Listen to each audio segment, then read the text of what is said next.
আসসালামু আলাইকুম, তোমরা কেমন আছো? আশা করি ভালো আছো। তো আই হোপ আমিও খুব ভালো আছি। আর এদিক দিয়ে নিয়ে নিলাম একটু চা আর 2 পদের বিস্কিট নিয়ে নিলাম, যেটা খাই কারণ বিস্কিটগুলো দিয়ে একটু চা খাইতে ভালো লাগে। তো নিমকি বিস্কিট দিয়ে আমি একটু চা খেয়ে নেব।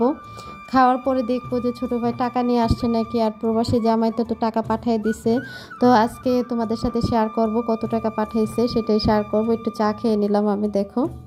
আর এখান দিয়ে চলে আসলে এই যে প্রবাসী জামার টাকাটা, আমিও চিন্তা করলাম যে না, তোমাদের সাথে এক নজর দেখায় দিই। আর দেখানোর পরে এদিক দিয়ে চলে আসলাম ছোটো ভাইয়ের রুমে। দেখো ঘরের অবস্থা কি করে রাখছে, আমার কাছে একদম ভালো লাগে না।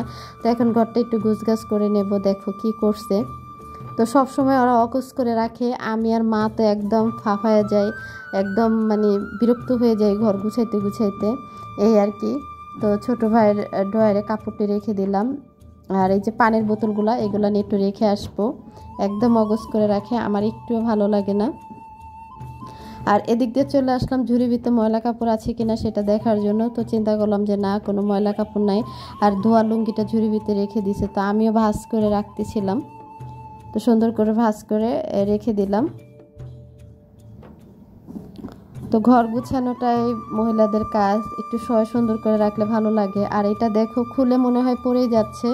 আমি এতে ওয়ালেটটা একটু সুন্দর করে নিচ্ছি, সুন্দর করে ঘরটাও গুছ করে দিলাম আমি।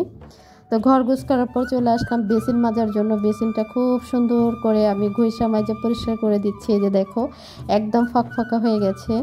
যারা যারা আমার ব্লগগুলো দেখো বা পছন্দ করো, তারা কিন্তু ফুল ব্লগটা দেখার ট্রাই করবা। আসলে কি জানো, তোমাদের সাথে শেয়ার করতে পারলে আমার ভালো লাগে। এই যে আমার বেসিনটা একদম ফকফকা হয়ে গেছে। আর একটা ফুল রেখে দিলাম, কেন যে জানি না, আমার ঘর সাজায় রাখতে ভালো লাগে। আর এদিক দিয়ে চলে আসলাম আমি ডাইনিংয়ে। এখন আমার বিড়ালে প্রস্রাব করে দিচ্ছে, ছোট্ট একটা বিড়াল নিয়ে আসা হয়েছে, বিড়ালে প্রস্রাব করে দিচ্ছে সোফার নিচে। তো এখন এটা পরিষ্কার করে নেব, কারণ আমার এই সোফাটা এখন সরাইতে হবে। তো চিন্তা করলাম যে তোমাদের সাথে একটু শেয়ার করি।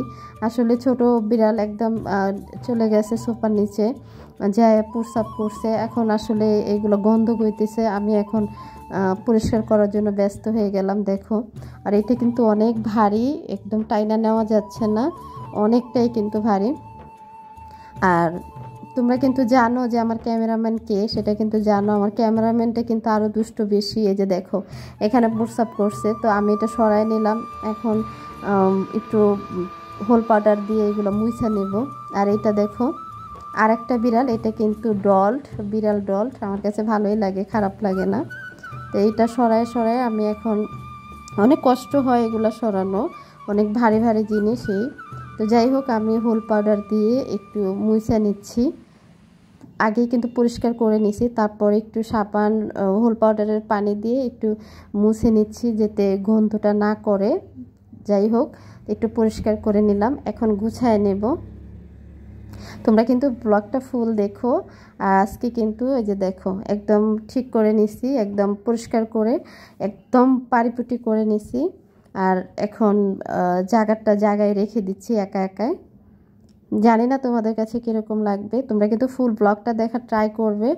যেতে আমরা কিন্তু আজকে বরিশালের খাবার খাবো। বরিশাল ডিস্ট্রিক্টে যে খাবারটা রেসিপিটা তৈরি করে, আজকে কিন্তু দুপুরে সেই রেসিপিটা থাকবে। যাই হোক, দেখো আমার ঘরটা গুছানো হয়ে গেছে, খুব সুন্দর করে গুছিয়ে নিছি। এখন ফুলদানিটা এখানে রেখে দেব। কেন জানি না, আমার ঘরের সৌন্দর্য নাকি মেয়ে মানুষ, কারণ মেয়ে মানুষ না থাকলে নাকি ঘর সৌন্দর্য হয় না। আর এই যে বলটা, এটাতে কিন্তু লাইট জ্বলতো, এখন আপাতত জ্বলে না, আগে লাইট জ্বলছিল।